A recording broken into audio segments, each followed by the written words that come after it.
fucking stuffed. We'll do it live. Fuck it. You're listening to the Ranger Things podcast.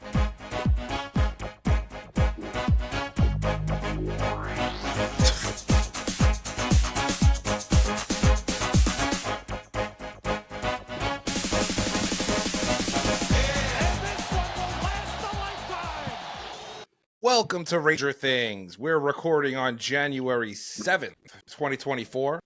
I'm Carlo Montagnino, and I'm joined by Brendan Lyons. Good evening. And Dave Pacheco. Hi-yo. And as always, you can visit rangerthingspodcast.com and subscribe for free to get access to content, newsletters, and more. You can also follow us on Twitter, TikTok, Instagram, and YouTube. Just search Ranger Things Podcast. We'd love for you to be a part of the show, so send an email to contact@rangerthingspodcast.com. You can also subscribe to the show using your favorite service, and if you do, we'd appreciate your ratings and reviews. Before we get into it, we'd like to welcome a very special guest to the show today. You can follow him on Twitter at Gloverton, where he creates highlight reels. He's a lifelong Rangers fan, and please correct me if I'm wrong, a lifelong Ranger Things fan. Welcome, welcome that to is the true. show. From day one. Thank you. Welcome to the show, Gloverton. Did I get Thank that you. right? You got that right. You can follow me at Gloverton on Twitter. I don't do much else, and that's really basically it. I have nothing else to say, really. If you don't like my opinions, don't follow me. That's it. And which is a good thing that you don't have your face being shown, because I know you are in the witness relocation program coming from Florida, or is that too much information? Am I giving it away? No, you're not giving it away. Okay. I may be a Rangers fan just by proxy, having to be one from the witness protection program. So, you know. That's your script. Now, correct me if I'm wrong, but you helped barter the deal for Joey Pistone when he was doubling as Donnie Brasco down in Florida. I'm gonna have to plead the fifth on that one. I can't really. You can't put me on the spot like that, Dave. I've got some questions. Question number one: would you rather? Do you go by Gloverton or by your name Joey? Which would you rather be? I think I'm okay if you guys for the podcast call me Joe instead of Gloverton. It's a little bit much, but so you guys can call me Joe. But I'm not going to give away any more details than that. That's all right. But that's your before entering the witness relocation system, right, Joe? So like we're not. No. Okay. No, that is my fake name. That is my fake name.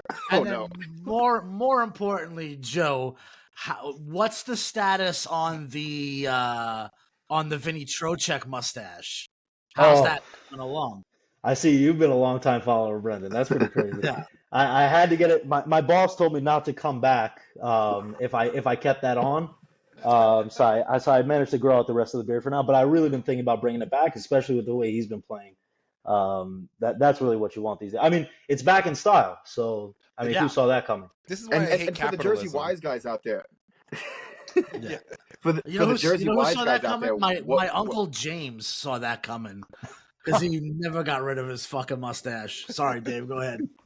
No, it's on. The joke I was going to go with is over. So let's move it along, Carlo. All right. So this week's upcoming games, we have Monday, the 9th versus Vancouver. I'm sorry, that's Tuesday the 9th. Thursday the 11th at St. Louis. January 13th at Washington, which is the first of a home and home. And then the following day in New York against Washington. So this could be, I think the Vancouver matchup might be a little bit. That's going to be a fucking bloodbath. Yeah. And I think, from where we're sitting right now, that's going to be a bloodbath. And, the Washington home and home, that might not end as well as we want it to. But it should be an exciting week nonetheless. You think Washington's got our number this year, or what? What's going on here? Like, I can't explain. I just think that they're sneaky. They're not good, but they're sneaky good enough.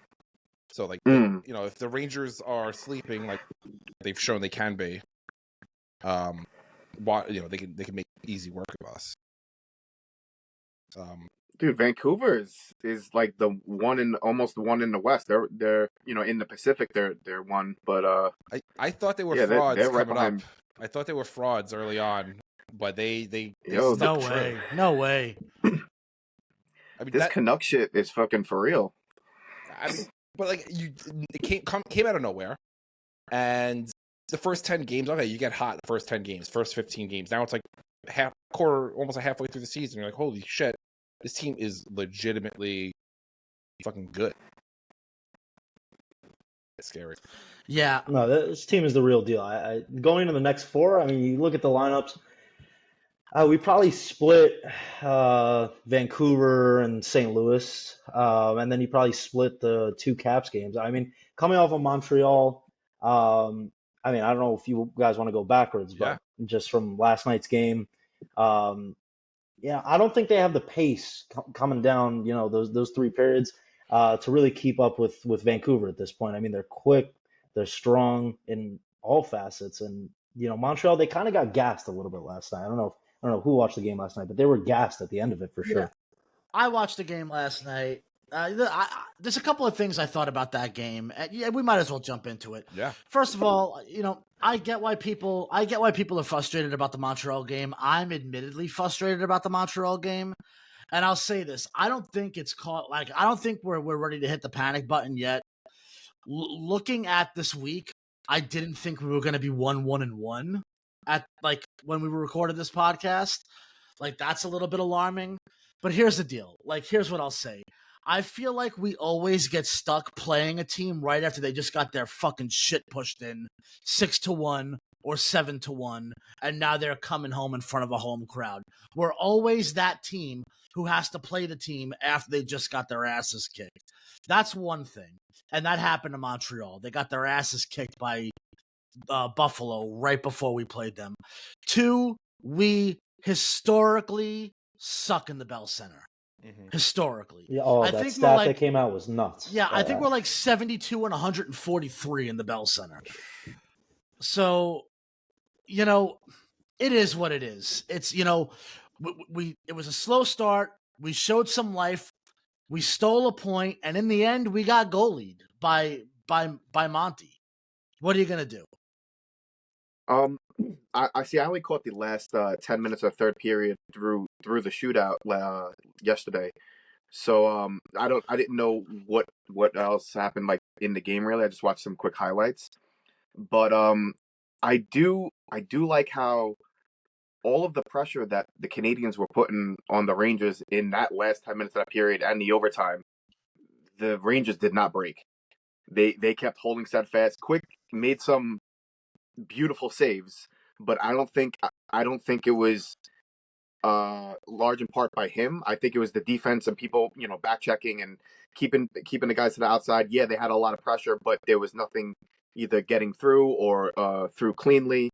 And yeah, I think Zibanejad on the last 6 seconds breaking down in the other end, smartly laying up on the shot to he tried to open him up, saw it wasn't there, threw a light shot low on his pads, kicked out to Trouba, and Trouba had a secondary chance.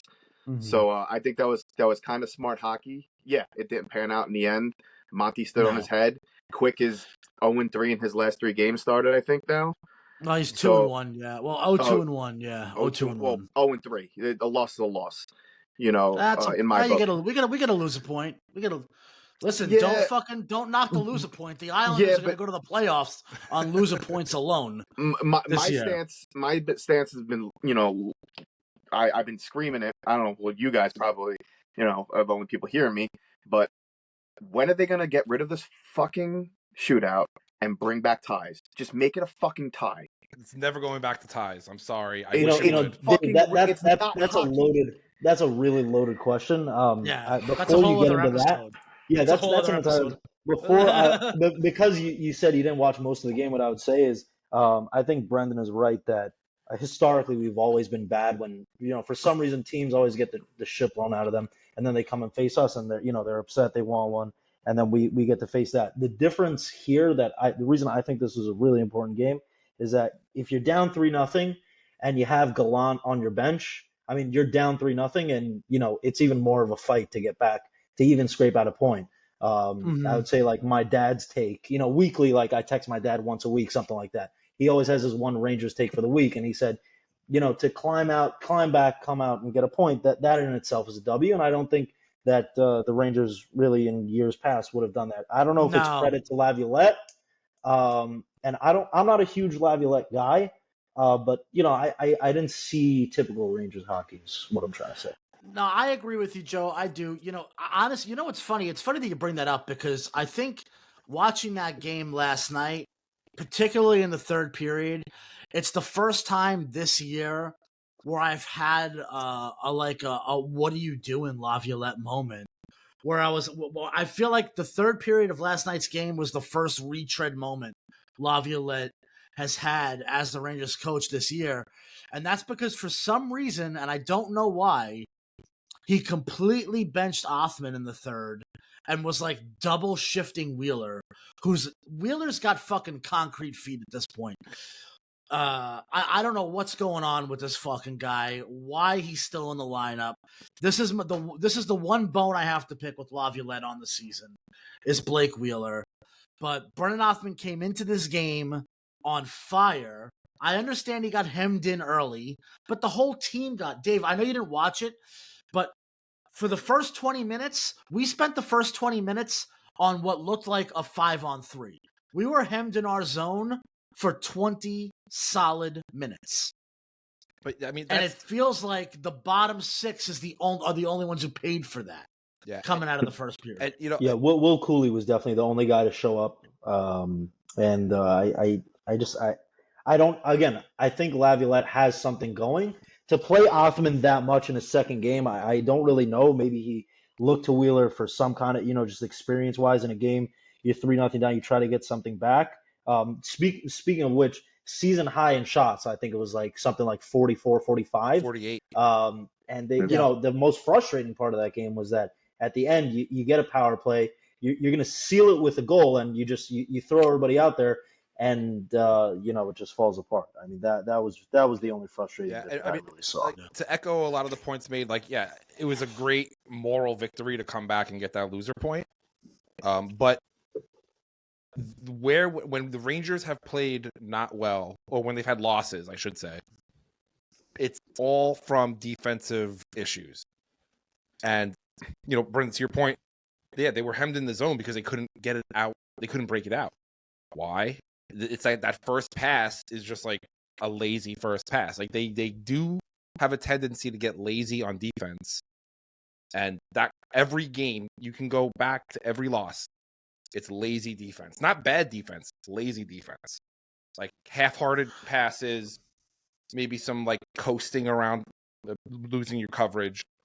And it's Montreal moral victory, sure, but it's a loss. It's a preventable loss. Last night is not. I think Carolina upsets me more than Montreal because absolutely anyone who's played on any team sport has been in a locker room and looked around at the guys on their team and said, "We're not fucking losing this game." Mm-hmm. No matter what happens here today, we're not fucking losing this game. And you go out there and whatever it fucking takes, you win that game. No matter how bad your team sucks that season, you go out there and you win that game because you have to. You feel like you have to, right? And that's what Montreal was last night. Mm-hmm. But the larger problem, I think, to your point, Carlo, is this like slow decline in our ability to play consistent defense. Mm-hmm. Right? So, 1 second, Dave, because I'm going to read you some numbers. I've got numbers here. These aren't feelings. These are numbers. This is Brendan, man. Right? Let's do it. 15-3-1. I tweeted this last night. 15-3-1 with Kakko in the lineup. 11-7-2 without Kakko in the lineup. That is barely above 500. Right? Games where we have given up 4 goals or more with Kakko in the lineup, 5. Games where we have given up 4 goals or more without Kakko in the lineup, 9. I don't know. So the jury is in. The jury is in. At this point, if you don't believe that Kakko is an important member of this team and has value to this lineup, I don't know what to tell you. You don't understand this sport. So that sounds like to me though, like instead of like the slow decline of the defense of what it is, I think it's the decline of offensive zone control. Well, Which it's creates defense a and better defense. it's defense and it's possession. Dave. It's Because possession. it's like football. It's like if you have a offense that goes 3 and out, the defense is going to be haggard. Yeah. And Well, they're not it's like going the to be fucking able. They're not Jets. going to be as effective. It's like the fucking Jets, bro. It's like Listen, the Jets. nobody wants to Jets hear are the about the fucking- Jets. The Jets The have Jets the best fucking defense in the world, but it doesn't matter because Zach Wilson is a fucking piece of shit. The Jets have been a dumpster fire for 40-something years. So, Well, here's my question, anyways, Bro. But I'm sorry, Dave. Go ahead. Finish. no, I was just gonna say I don't think it's a decline in defense. I think it is. I think there is some sort of a New Year's hangover. Not literally, but in the figurative sense. I think there is. It's okay. Had a little bit of a break. Christmas, all the holidays and shit like that. I think it's just gonna take them another game or two to get their skates back under them, and it's nothing to worry about. I think we were riding such a high, an unexpected high, this entire season that nobody should be panicking. It's like this happens. They're going to lose games. They've only lost back-to-back games once this season. I understand that, but what Which I'm saying is when you go 15-3-1 in the first 19 games and then 11-7-2 in the next 20 and are barely firing above 500 in the next 20, that's starting to look like systemic. Well, here's To me. here's my It's Well, starting I, to look I like don't a think they've larger problem. adjusted. It seems like they haven't adjusted defensively once Kakko went down. I think Right. a lot of what you see now, especially, you see a lot of these chips across the boards. Like Schneider loves doing that. Miller loves doing that. These chips or these behind the net passes that like in your wildest dreams you wouldn't think of making if you're on the ice. Now I don't know if it's pressure. I don't know if it's defensive structure issues that Laviolette is just not addressing, or if something's not being addressed behind the scenes. But the offensive possession comes from defensive possession. What Kakko was good at was when they would chip it along the boards, he would be able to pick it up, bring it out at least to the blue line, and then get us out of trouble. Yeah. Without that, Offman, obviously, someone like Offman should be picking up that play, but they're just not. They don't have a go-to guy right now, especially But with. Joey, he doesn't score goals, Joey. Well, He's a okay. bust. Joe, those passes Okay. that you're talking about, those little chippy You're passes, entitled to say that, Brendan. I'm kidding. those little I'm kidding, chippy Joe. I'm kidding. passes are. Every coach is gonna ream a player out from making those like little chip BS passes. But he Right. does it every game, Carlo. I see Schneider do that every game. Yeah, it's lazy defense. And now my question is, do the Rangers have a bad defensive system or bad defensive players that were just being covered up by Kaapo Kakko's possession? No, I don't think so. I don't think so either. I think they're all strong defensemen. I think that if you look at a team like the Leafs, you discuss it with Leafs fans would die to have any one of our defensemen on the lineup. I mean, these guys are excellent. I don't think there's many holes in the game if they really slow the game down a little bit and think about what they're doing with their own possession. They just don't lead it right. I want to agree, but I hear Brendan's numbers, and it just sounds like our defense is kind of dog shit. But again, Brendan is giving a problem that you can't solve. I'm saying, okay, so bring Kakko back.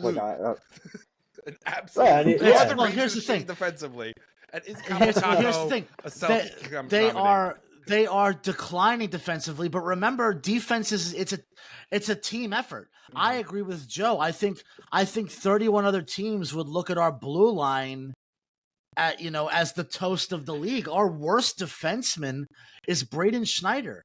That's pretty fucking ridiculous. Our worst defenseman does very little to complain about. So like I think a lot of what everybody's saying, and we're sort of agreeing in certain areas. But I think it's a couple things. I don't think it's necessarily the decline in the defenseman. I think yes, not having the puck possession beast like Kakko is definitely hurts and exposes the defense more, makes them have to work more. But I also think, remember, we're how many games into the season? 38? 37. We're 37 almost or halfway 38. there. Right. about. We're almost halfway through the season, right? You have 31 other teams that now have a good product of what the Rangers have put out there, and now they can make adjustments. So now the Rangers have to make their counter adjustments without having Kakko in the lineup. In addition to, okay, what can we do different defensively now that teams are playing us differently? And there's other things you have to consider. You've got a guy like Nick Bonino, who I like. I like Nick Bonino a lot. I think Nick Bonino is, at this stage of his career, I think he's a fantastic 12th to 13th forward. What is he? I think as of this morning, he's 51.4% on the dot, and he blocks a lot of shots. He is reliable on the penalty kill, but we're asking him to punch outside of his weight class. Yeah, absolutely. For too long at this point. He's not a middle six guy anymore. We know Phil's not coming back. They need to address the 3C. So do you and want to now get into that this? we know Phil's not coming back, I think I want to talk about Carolina real quick I think we could skip right over the Chicago game. Yeah, that was exactly Chicago what game, had to happen, and it happened. Yeah, the only thing Blackwell getting his game back goal that had to happen, and that's it. The funniest thing, the two funniest things about the Chicago game, one was Trocheck tossing Bedard like a rag doll before that fucking Panarin goal, and then two, Colin Blackwell, like, did you see him like Dan Carcillo the crowd after he scored his goal? Like we hate him for leaving. Like, no, chill out, buddy. We liked I love you, Blackwell, guy. yeah. It was the Garden Lights that got to him a little. Yeah, we still like you, buddy. We're cool. I thought we lost you in the expansion draft. Chill out. We did lose you in the expansion draft. Didn't we lose to Seattle in the expansion draft? I think so. Let me look this up now. Here. So those are the two funniest. Those were the two highlights for me in the Chicago game. One second, Brendan. With Chicago, by the way, I don't know why we didn't put Quick in there and then have Igor go to Montreal. I don't understand that choice. I don't know. I don't know either. I think they wanted to give. I think they wanted Shesterkin to have the bounce back game after the Carolina game. To go against Vancouver. Okay, but I mean, he did play. He played 5 in a row before that. I got it. Yeah. But I don't know.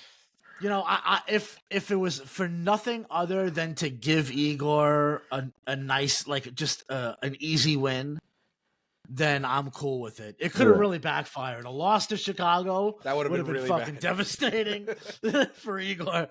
But no, if it was for nothing but to give Igor a nice easy win, just to pad his confidence a little bit, then I'm fine with that. The Carolina game, I feel like we lost that game 45 seconds in. Yeah, that first penalty. We lost that stupid fucking penalty on Lafreniere. And then we just didn't show up that night. Of all the nights to not show up, you picked that fucking night. And you know what? I'm not even mad at the team. It's the 45 Carolina fans posting fucking 9/11 memes on Twitter throughout the game and after the game.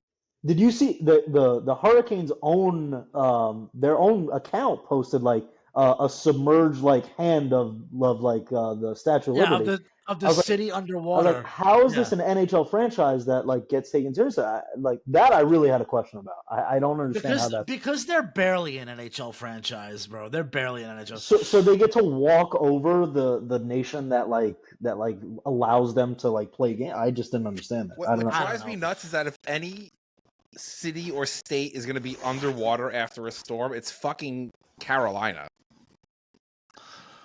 Right. They are basically they're below sea level for most of that state anyway. They're called the Hurricanes. Why would you name you named your franchise after a natural disaster? That's like a new New York team. Like the PWHL New York team is called the New York 911s. Yeah, like, I'll give them. You don't do that. I'll give them this. like their admin team is cold as fuck. Like they've got good admin. Like their admin team is almost better than their hockey. Oh, it's one of the best on Twitter. But like, right. speaking Their of which, admin team- wait, ours needs a serious makeover. Like all of a sudden the All-Star game comes out and the guy goes nuts, and like it's just crickets the rest of the season. I think that's because our admin, like I feel this way about the entire original six. Their admin team is just like a bunch of fucking boomers. It's just a bunch of old dudes. No, Right. it's a Like they bunch care of about like the All-Star game. it's like 20-something-year-old chicks who just don't have no freedom. They just have to do the corporate line. Maybe. I But don't know. From that Carolina game, going to Montreal, you come out after those two games, and then you have Trouba come out after the game, and he tells the fans that we're glad that everybody came out, and we're glad everybody got to see an exciting game. I mean, where's the balls? Where's the little bit of New York pride? Like I think it also could be going back to the defensive holes a little bit. We definitely have a mentality problem in the locker room. I mean, there's no bloodthirsty, there's no energy. I mean, there's nobody who goes out there. Maybe Vinny, maybe Trocheck now, like a little Italian flair, throw that in there. But there's nobody who's like a cutthroat killer. I kind of agree. This team needs a killer. It needs a killer. Mika's a fucking sweetheart.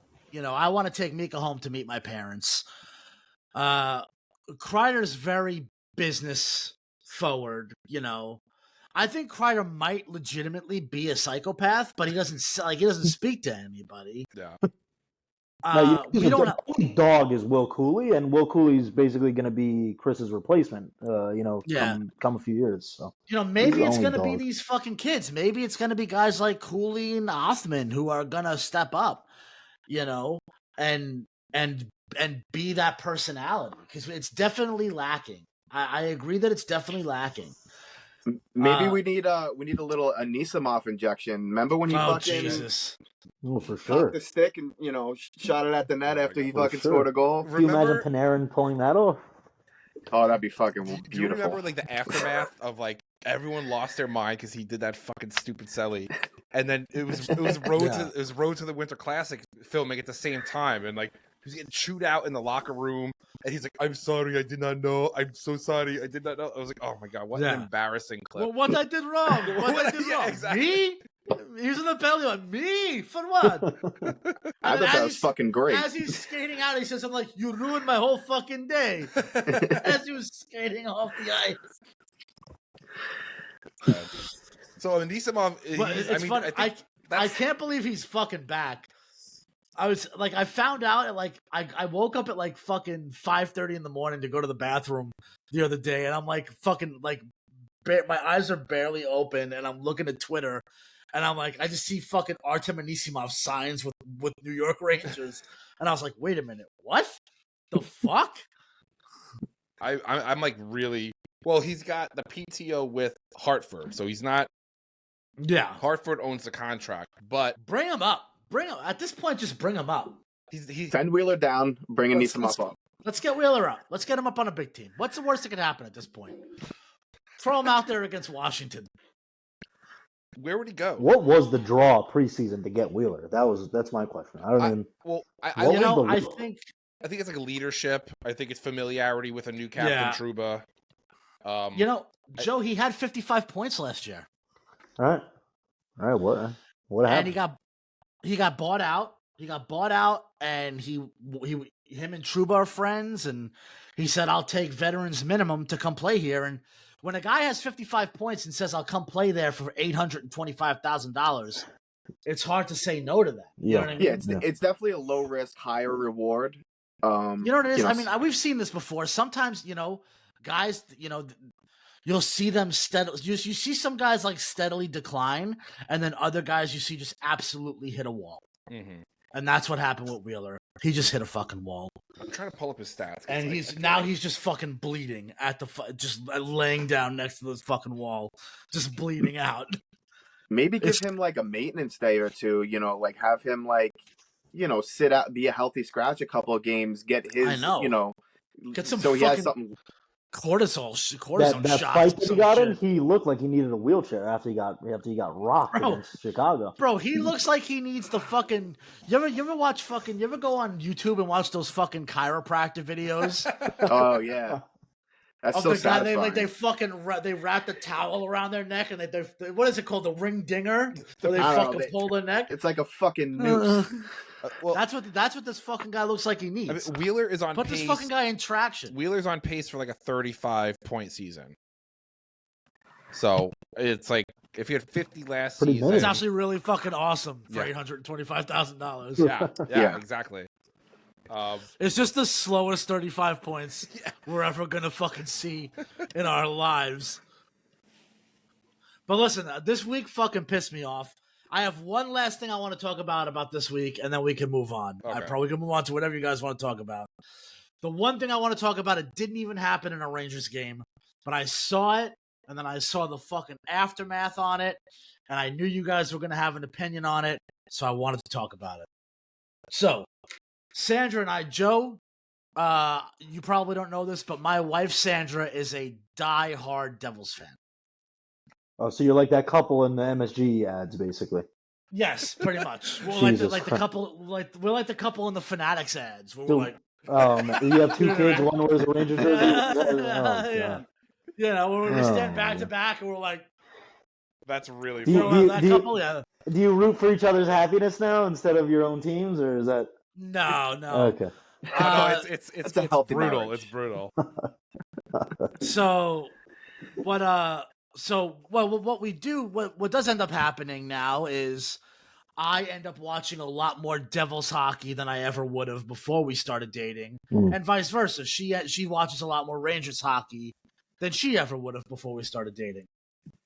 So that being said, I was watching Devils Blackhawks the night after we played the Blackhawks, and I got to watch and rewatch and rewatch the Brendan Smith hit on Connor Bedard. And then I went on the wasteland that is fucking Twitter. And I'm not even talking, like, I didn't even see, surprisingly, the majority of Blackhawks fans were fine. Like, they were like, oh, this sucks. But the guy's got a broken jaw. It's like, it's not even season ending. He could be playing right now. Like, if they were in the hunt, he'd be playing right now. Yeah. You know, he would just have a guard on. But like, Blackhawks fans they're actual hockey fans. You know, so they all understand that this hit was perfectly clean. It was a perfectly routine hockey play, and sometimes guys get hurt playing hockey because hockey's a contact sport. But there's another side of Twitter fandom. Joe, I know you've seen this too, because you're on Twitter just as much as I am. There is a side of Twitter hockey that just, I don't know if they're just new to the sport, but they fundamentally do not understand what the fuck they're looking at. Everything is dirty. Everything is unsafe. Everything is brutal. You know, Trouba's a menace. This guy's a menace. Somebody tweeted, clean or dirty aside, this play was unsafe. Brendan Smith is unsafe on the ice. Yeah, well, hockey is unsafe. Hockey's not a safe sport. Yeah, Brendan, it's a microcosm of living in 2024, where we're trying to make sports a little bit more user friendly. You have flag football going on, in the Pro Bowl, things like that. People don't like contact, and people don't like seeing their favorite players out. From the time that I'm not that old. I'm not going to say because I'm on the witness protection program, but I'm a little bit over 2 decades young. And, even from the time I was growing up, my dad would tell me, you get hit, you get right back up. There's nothing else to say. If clean, dirty, doesn't matter. Like, you get up, you go off if you're bleeding. That's what it is. People don't want to see that because people are soft. And there's definitely a magic, and there's a and there's a strategy to hitting in the NHL, and people are just a little bit soft. Brendan, we call them casuals, by the way. You just call them casuals. Yeah. It gets them fired up. You put out on Twitter, Ranger casuals, but Chicago Devils for sure. Devils have a soft spot for it. You call them casuals and you move on. I mean, there's nothing that could change it. They are going to take it eventually. This person was actually not a Rangers fan or a Devils fan or even a Blackhawks fan. This person was a fan of another. This person is actually a fan of 3 different hockey teams. Oh, that's a whole other discussion. That's fictional. That's multiple. Oh, Jesus. Yeah. So I mean, look, I have no problem. I have no problem. Look, here's the thing. I was gonna say one more thing, Carlo, and then I'm sorry to cut you off. Yeah, you good. Like, I'm never gonna be the guy who says. I'm never gonna be the guy who says don't have an effort to make hockey safe. Like, I'm fine with hockey, like an effort to make hockey safer. I don't argue against net guards. I don't argue against better helmets, better equipment. I don't take the dirty shit out of hockey. I'm all for it, right? But you're never going to take hitting out of hockey. It's always going to be a contact sport. These kids aren't learning how to hit. Yeah. And that's the problem. They're not learning how to take hits. That's what's going to be the death of the hit come 10, 20 years from now.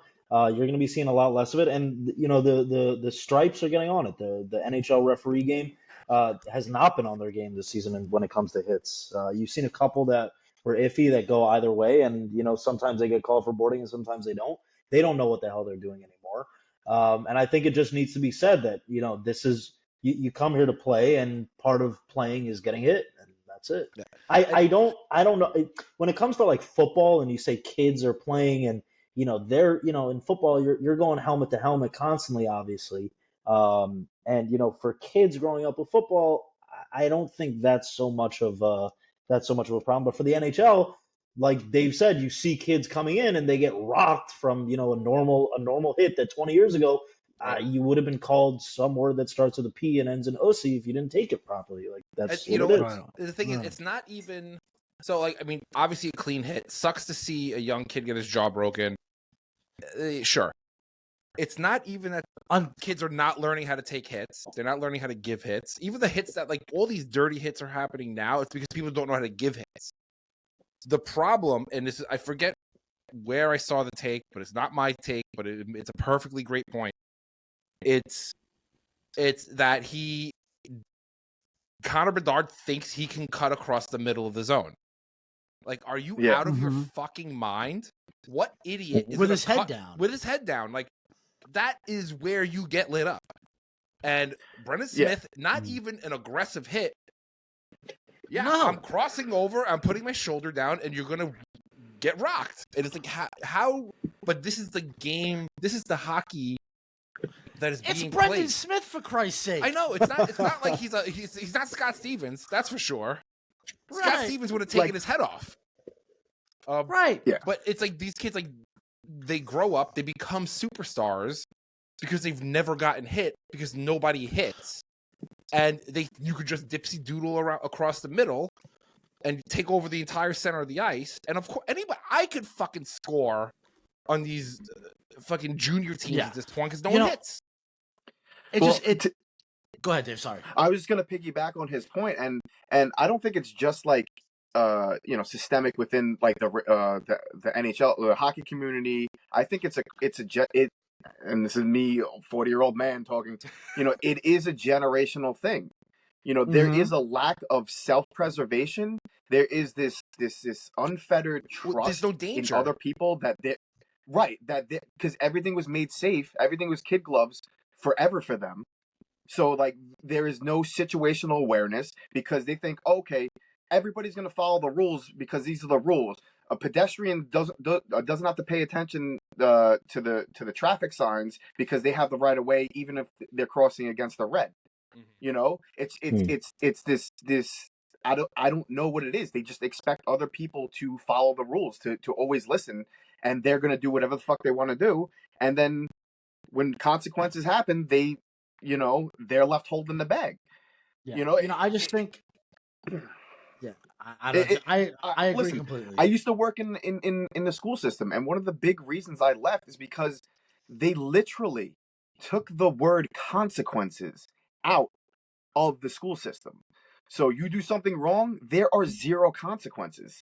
You plagiarize, you do it 5, 10 times, doesn't matter. You're not getting even suspended. You're not even getting extra homework. You're not even getting extra assignments to do. Bro, I would have thrived. I would have thrived in school. Dude, you have Please to don't. My whole actively fucking life try around. to fail. You have to Yeah. actively try to fail in school nowadays.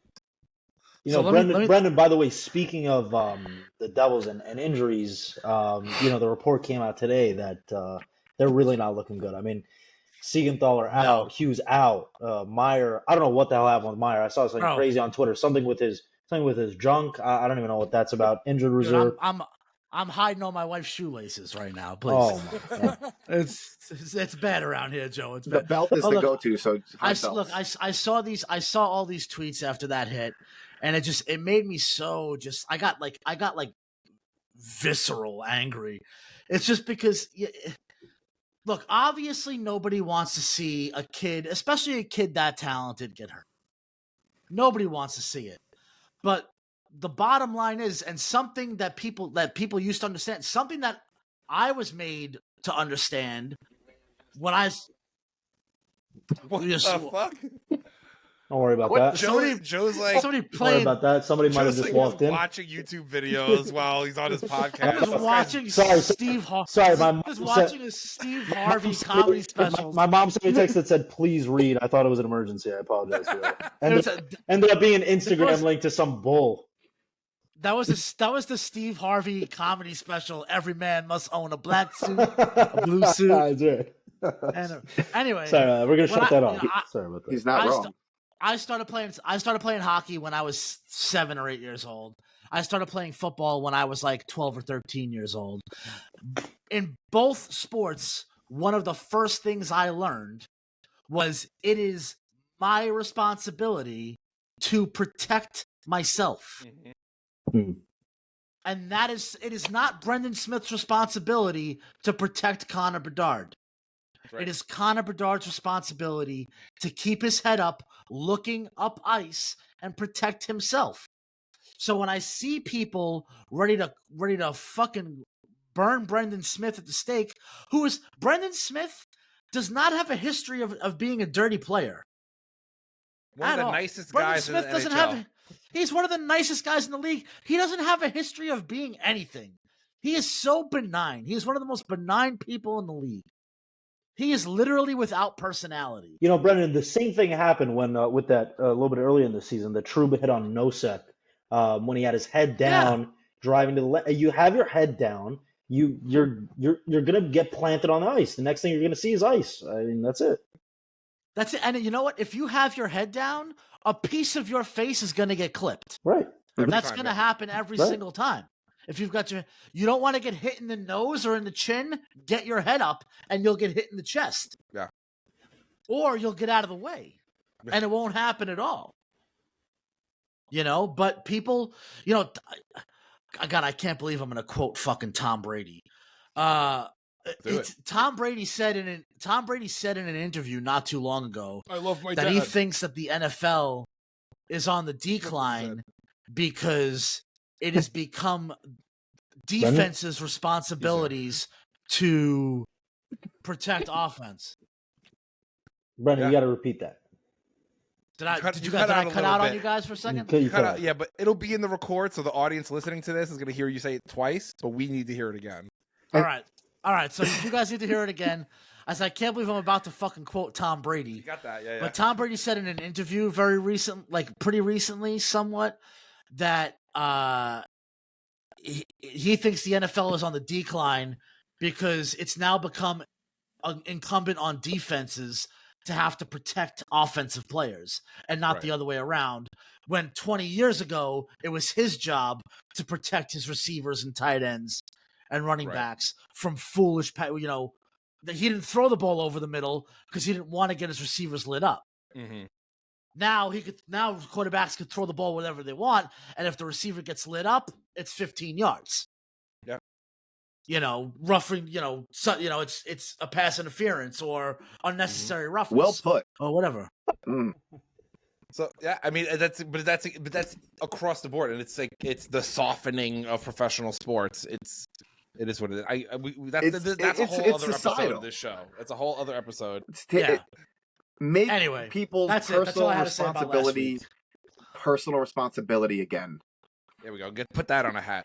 It's all right. Let's. Brandon, Sandra might be messing with your router or something because we're talking about the Devils a little too much. I think that might be what's going on. All right. I want to.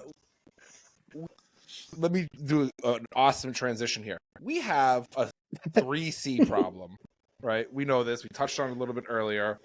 Heedle's. We could just scratch, like write him off for the season. Internally, we really don't have someone that can fill that role. Bonino needs to go back on the fourth line. So trading is really the only option here for a 3C. Just a little bit about Heedle.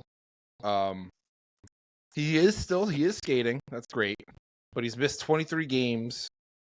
And if he's on LTIR, which he is, $3.8 million in cap space frees up. Now, okay, we're gonna play fantasy GM here.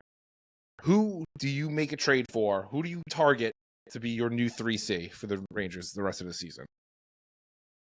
I don't know if anyone's done homework on this. I could just pick someone on the spot. Brendan is frozen for me, so I'm not gonna pick him yet. Am I frozen? I have three options. I hear you. Do you have someone, Brendan?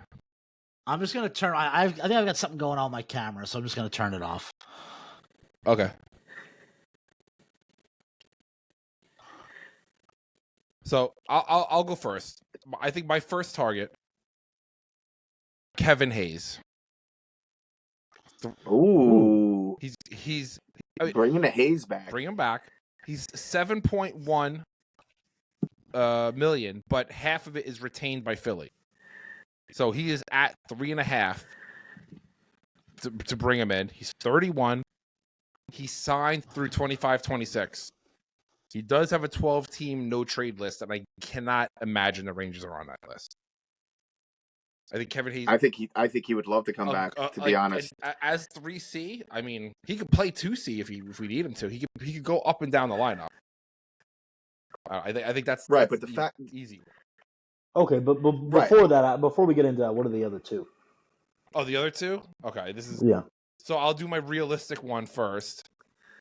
Michael Granlund from the San Jose Sharks. He's $5 million, so we're gonna have to offload a little bit of salary as well before we bring him in. He signed for the next through next season. I think he's a completely serviceable 3C.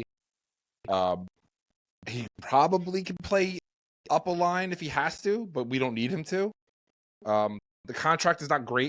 We're gonna have to offload someone else. But I think that's a good target, and it's not someone who's gonna be a big splashy move. It's just a solid player. Well, depending on what kind of asset they would trade for him, we can get the other team to hold money. Yeah, I mean, if we can get who's your number 3? I mean, my number 3.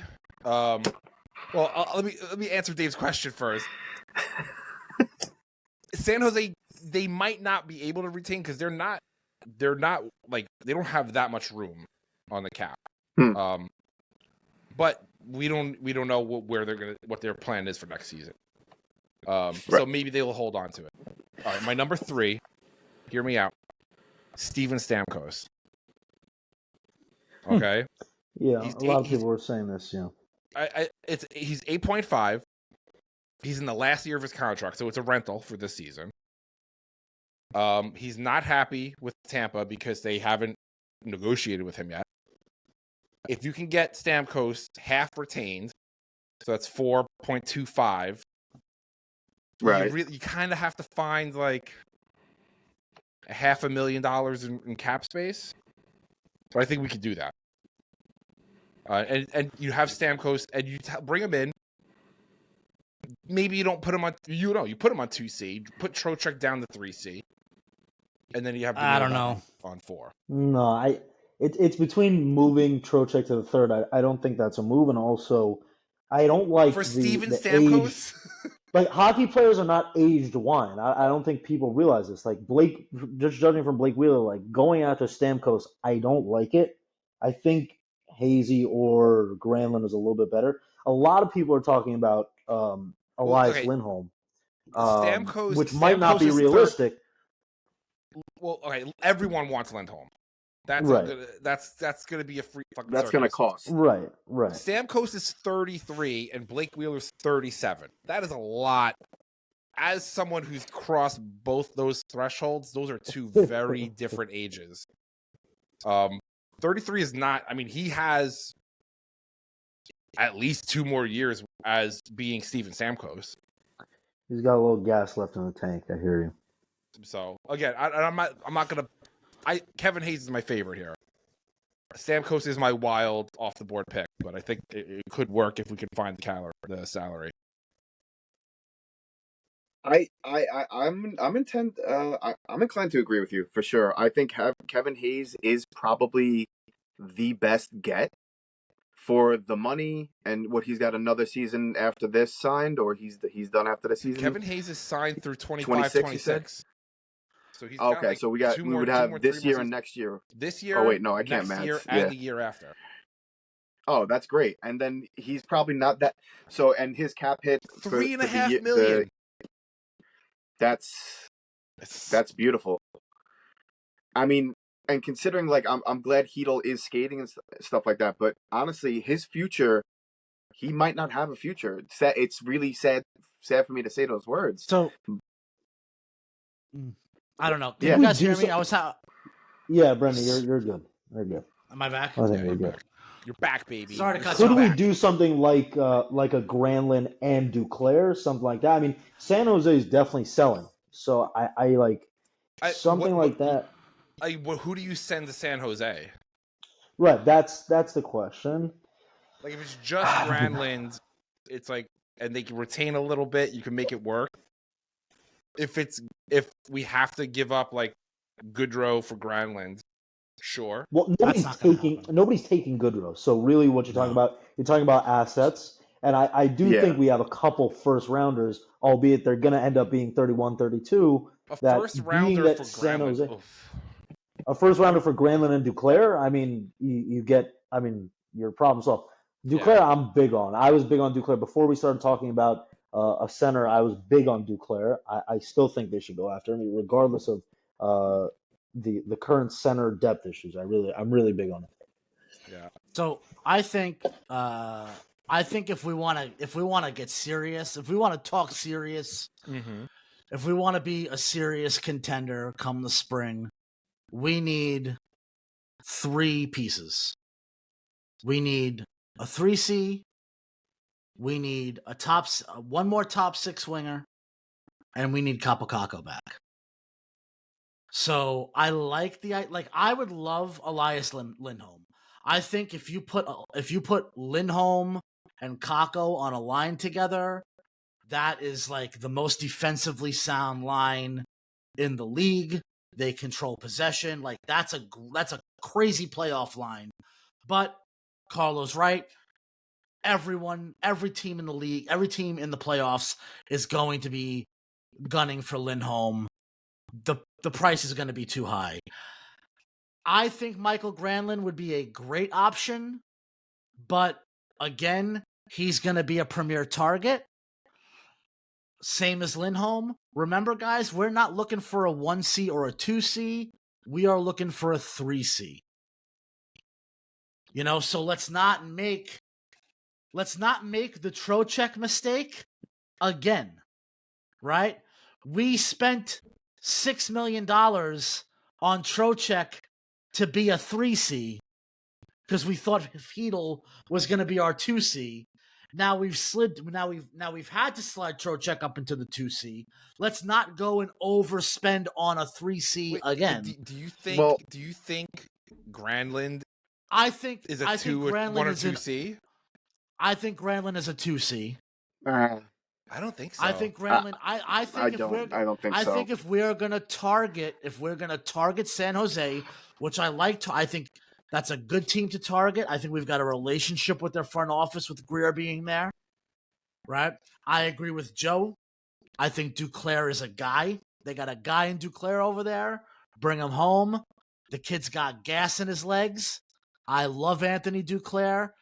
I think you put together a package that brings Duclair and Luke Cunnin to the Rangers, both with X amount of money retained, and you filled Luke Cunnin as a perfectly fine 3C.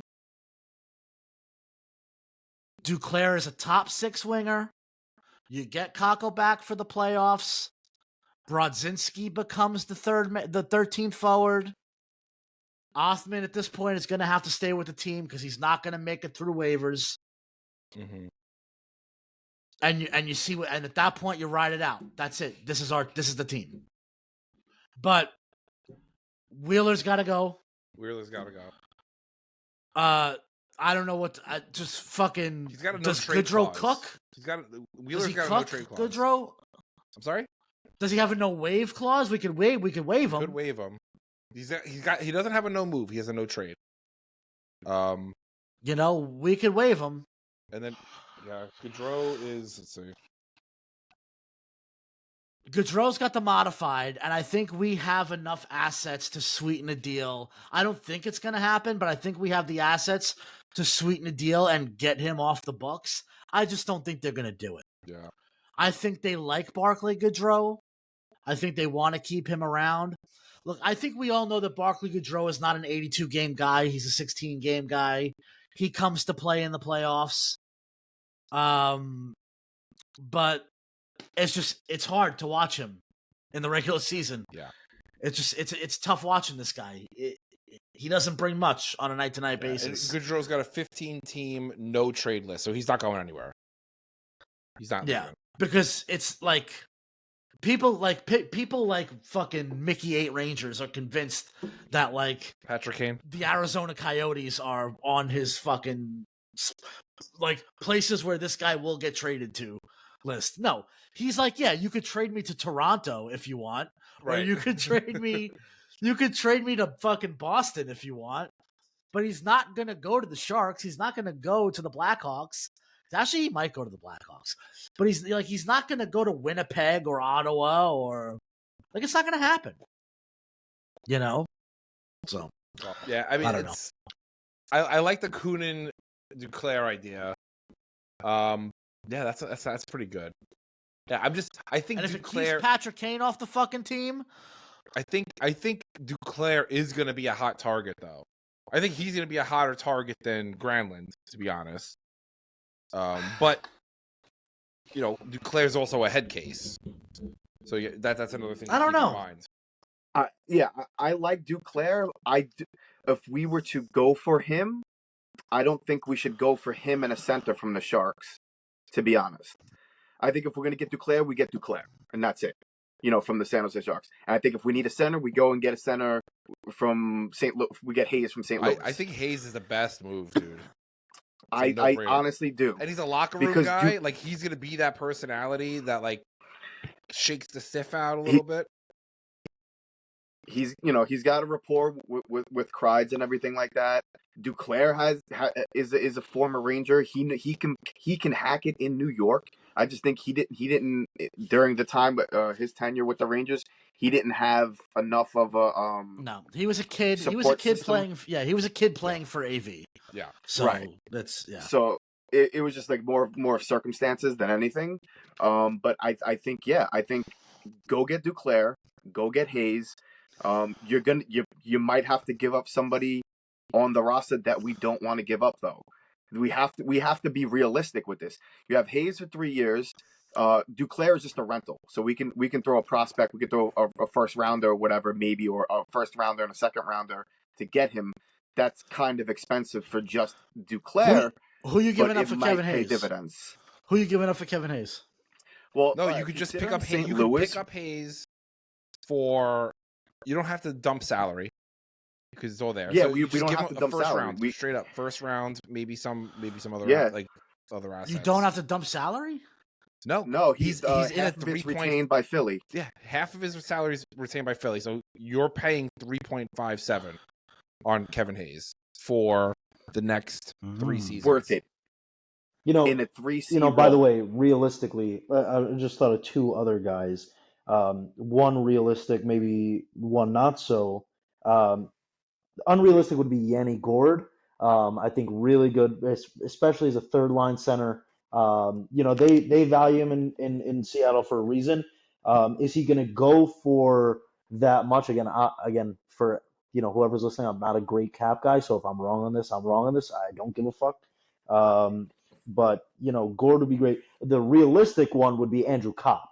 That would be the realistic one. Bring him back for a third tour of duty. So I live up here in the Northwest, and I follow the Kraken pretty closely, and I can tell you, Joe, they love Yanni Gord. I'm sure they do. I'm sure they do. Up here. You know who's a guy, former Seattle Kraken, who might be available come the deadline is Ryan Donato in Chicago.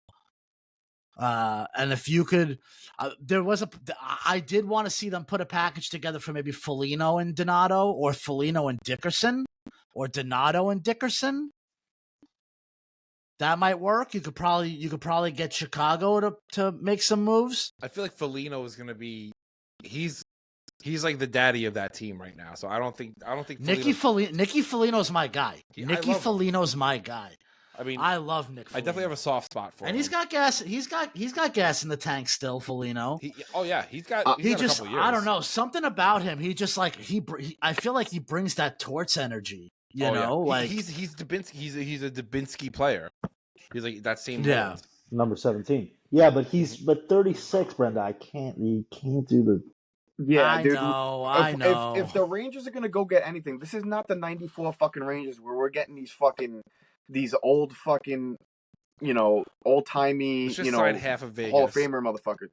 Right? Yeah. Let's not kind of repeat that. I mean, listen, I've talked about my many sadnesses of them trading like Amonte and Gartner away and all that stuff. But this isn't how this team is built. We saw we see with the signings of Bonino and Pitlick and Wheeler and stuff like that, and Gaudreau's getting up there. Like, you need to have a couple of them. We got to get rid of 2 of them.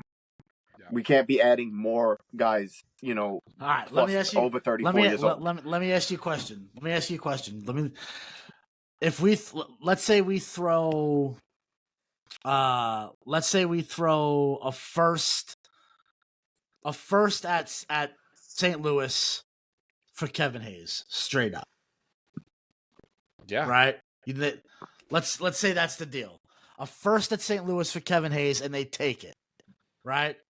There's our 3C. Right?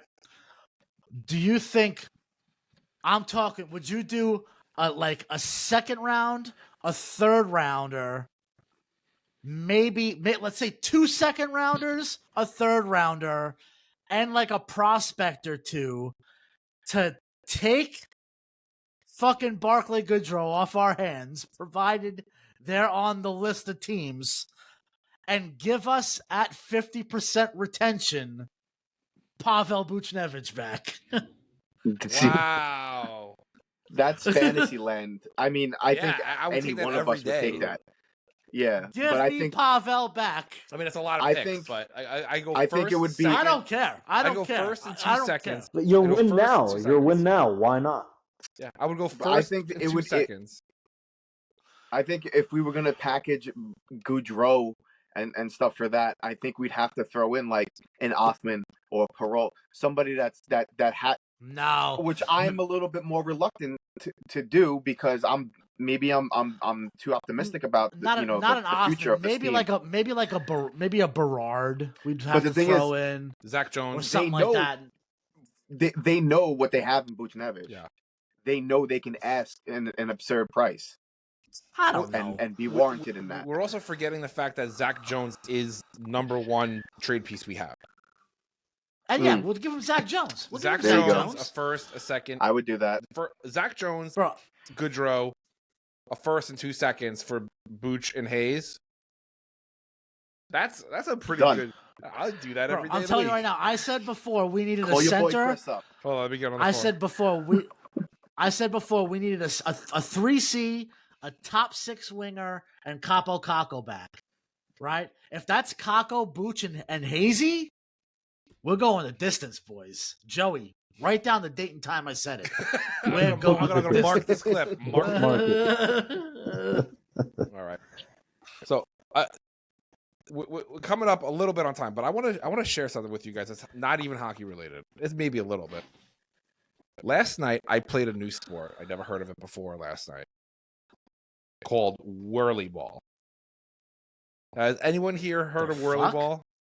Let's see what this Oh, is. you sent us a fucking video. sent you a video. Right? Yeah, outside of the video, I have never heard of that. It's- It looks awesome, you, though. You ride around in a bumper car, and you have one of those like little handheld lacrosse things, and you shoot a wiffle ball at a basketball backboard, basically. Oh yeah, I did this when I was like 15 or something. Yeah. Bro, Yeah, no, yeah. no one told me about this. This is the best fucking activity I've ever. It's Bro, great. Yeah, are you I a did- fucking stud? Are you a whirly ball stud right now? Yeah. Well, no. By the time I really got a hang of like controlling the car and everything all together, Yeah, Carlo, you kind of get like you're playing Twister at some point when your car's backwards and you gotta chuck it behind you and like. yeah, Yeah, I remember doing But this in once I got Toronto. my bearings, the hour was up. But I really gained a deep appreciation for the defensive side of the game. Where you just rubbing guys out, swatting balls, you just like really getting in there. Pulled off a bounce All pass. three of those sounded pretty sexual. I mean, I'm constantly rubbing guys out, but in whirly ball, it was. You figure, you gotta protect the hole. Hey, So whirly ball. I just wanted to say, listeners, have you played whirly ball? Are you in the Cleveland metropolitan area? Would you like to join a team? We're gonna start. I'm joining this league. It's 5 minutes away from my house. Welcome to our new segment on the show. Carlo recruits a team for whirly ball. And dude, it's like I'm in. way- Alright. I'm in. and if I you move could out there. play. You could play at any age. It's like better than pickleball. I'll Is say that the name Shots of the fired, episode? brother. Carlo plays whirlyball. No, because Maybe. no one will download it. you All right, I just wanted to share that with you guys. got a star of the week? I'm like all whirled up. I'm in it. All right. Is it now? Is it just moves the stick to control the bumper car just back and forth? No, it's like a. I'm doing this on camera. It's not helping the car. Yes. It's like a joystick that you spin. So you steer it like if you hold the bottom of a steering wheel. So like you turn left and it goes right. But if you go, It's just like something that Blake Wheeler would be better at than playing hockey. That's what I'll yes. tell you. Oh, Right. and these carts move faster than he does. If you go 360, you then go in reverse, and you can maneuver it that way, and then another 360 to go back forward. It's a fun game. I had a blast. well, Blake, we the future's bright for you, Blake. Carlos You gotta- team will retain half of your salary, Blake Wheeler. Yeah. If Yeah, all right. Yeah, I mean, move to Cleveland. Come out, play whirly ball with us. I mean, he doesn't have to move his legs, so he's already ahead of the game. Bro, and he's a tall drink of water. why that is guy. he crooked all the time? oh Yeah, yeah. dude, he's I'm he's not the hunched only one over. who He's notices still this, taller right? than most He's of the guys. fucking crooked. He's like the fucking. He looks like the fucking Sasquatch silhouette. He's like Bumper Manute sticker, Bolt. yeah. He's 6'5". That's Holy too old of a shit. reference. Dude, He's he's the 6'5". hunchback of Notre Dame. Like, that's what he is. He's a big dude. He really is a big dude. He is. I love that him and Truba are like giggly best friends. I think that's adorable. But do that somewhere else, bro. I don't care. Wait, can we do a meme with a My Giant meme as Blake Wheeler is the hockey's version of George Mirasan? Get on I that. think that was Carlos, Chara. our tech guy. Yeah. Carlo, if you make it, I'm sure Brendan will post it. Yeah, Yeah. I'll see what I can do. I'll tweet it and Blake retweet Wheeler. Hey, it Gloves. until Just Gloves, were you born before or after the movie My Giant? Again, I plead the fifth on that one, Dave. Wait, Joe. Listen, I got these guys from the Bing Club over Wait, here hold asking on. me questions. I think you mentioned roughly how old you are. Were you alive for My the, Giant for came the, out in for the 98. cup? Joe, No, were I you? was not alive for the cup. I was not. I Oh was my not. goodness, I was not. poor guy. Jeez. That's I was rough. not. You've never seen a cup. I No, I've never seen. You know what I constantly say, by the way, Brendan, is that I'm a Rangers diehard, and like it's the only sport that I'll be a diehard in. Once I see that, like, I'll give you just to take it back for a second. Yankees win in '09, Giants won whenever they won. All that stuff goes out the window. The only guys I got to see win are the Rangers, and then sports are just a thing of the past. Like it's just you just let it go. Smart. It's Yeah. like I saw what I got to see. That's it. Like the last time I watched See, a Yankees game, I couldn't tell you. We got fucked. You see, we were 10 years old when the Rangers won the cup. So it's like That's a perfect just age. old enough. It's a perfect age. That was just Dave was 11, but we were just old enough to get completely fucking just sucked in and hooked. And we've just been dangled for 30 fucking years. They've just been dangling us. we've been on chasing the dragon. Right, so For I'll 30 go to years. my dad, right? I'll go to my dad, obviously, who saw it. He didn't see the one before that, but he did see that one. And he, I'll go to him and I'll be like, God damn it, like they can't win. Like obviously just choked up all these years. And he'll be like, yeah, next year, whatever. And I'm like, what the fuck are you talking about? Like, what do you mean? And what I realize is that once you see it once, you saw all you had to see. That's really it. It's Yeah, just I mean, I don't think I started I don't smoking think, around you the know, time. I have a terrible addictive personality. how old is your dad, Joe? My dad is now he's 57, 57. All right, so he was 27 when they won. So yeah, he was old enough. He was old enough to truly appreciate it. I think if He they was, won, he was scalping back then. You know what's funny is that they keep the mentality of like the old days. These old Ranger fans. Like I remember going a couple years ago to Yeah. a game. I'm like we don't have tickets. Like we're walking to the garden, we don't have tickets. My dad's like, don't worry, I'll scalp, no problem. I've done this for 20 years. Goes up to the first dude outside the garden, with the quick. They want to do it quick. We get in the garden, red. Guy spent like $1,800 on 4 tickets. Thought he was gonna get, and he got. Like it's just those days are way behind us. It's just not how it is. No. He got. I'm sad to say, but he got. Oh Now StubHub of no. the scalpers. Yeah. Yeah, it happens to the best of us. Damn, That fucking sucks. That's a sad train. That makes That's my a heart sad So hurt. all train the ride home. Ranger casuals out there, don't scalp tickets outside the garden. That's what you got to know. Yeah. Yeah, just go. The Rangers, the night they won the cup, they cured Carlo of the chicken pox. That's true. Carlo Really? went to bed that night with Carlo went to bed that night with the chicken pox and woke up chicken pox free. That's Wow. 100% true. Wow. It was like in a cartoon, I was painted with dots, and then I woke up the next morning, I had no dots on me, and I wasn't itchy or sick. So, Carlo, what you got to do this year is in the playoff runs, you got to get shingles real bad, and then Yeah. the Rangers will cure it. I don't wish shingles on anybody. Dude, I it's awful. swear to God, I'll absolutely take a lifetime of no shingles for no Ranger Cups. I don't give a fuck. It's funny. It's funny how Blake Wheeler will finally reveal that he had shingles the whole season and come congratulate you on your. it's Blake funny Wheeler having is the like number one carrier of shingles. It's funny having been a fan of the team this long, and then thinking about like guys like your father, Joe, who are 17 years older than us, and guys our dad's age who are 30 something years older than us, who have been fans way longer than we have. Like, I think about all of the different versions of this team I've watched almost win the cup or just be complete fucking embarrassments. Like, think about like the fucking the Liberty jersey days, and then the black and blue shirts, and then all the different renditions of this team we have lived and died with throughout the years. It's fucking Yeah, I mean, it's tragic. sad. It's heartbreaking. When you think about it is a poverty franchise. It is a poverty franchise. And the only other highlight my dad had growing up, I'd be like, like what do you remember as a kid growing up?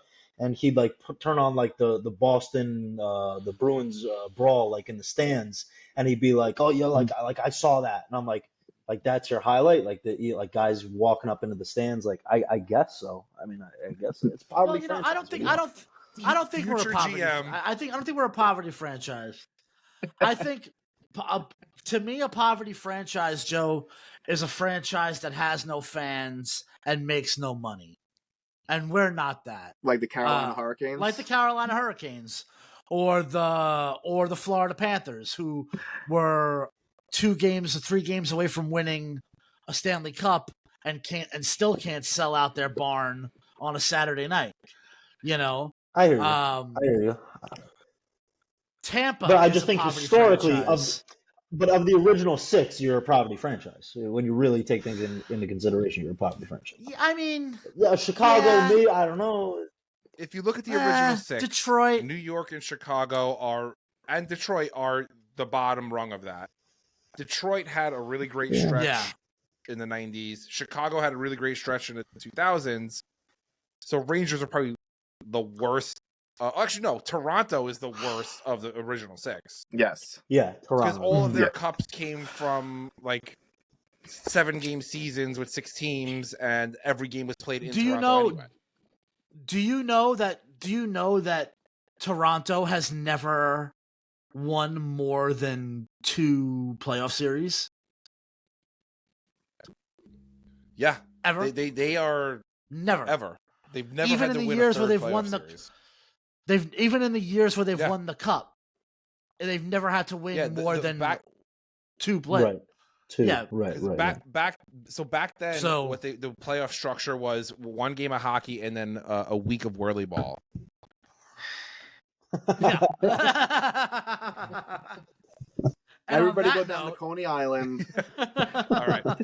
Well, we're going to wrap it up. That's it for this week. Thank you all for listening. Remember, visit our website, rangerthingspodcast.com. Follow us on Twitter, TikTok, Instagram, and YouTube. Or send us an email, contact@rangerthingspodcast.com. A special thank you to our guest, Joe Gloverton. Anything else you want to promote? Where can our listeners find you? What do you do? I don't do anything. I'm on Twitter at Gloverton. Just to clarify, by the way, I was talking with Carlo right before we started. The podcast is called Ranger Things, but you guys are not actually Stranger Things fans. That's what I came to understand. So I just want to clear that up. You guys didn't watch? I kind of am. Kind of. No, I like it. I follow them. I said that I can't speak for you two, but I've never watched the show. It's just Carlo. Because I'm doing Carlo. I'm rewatching it.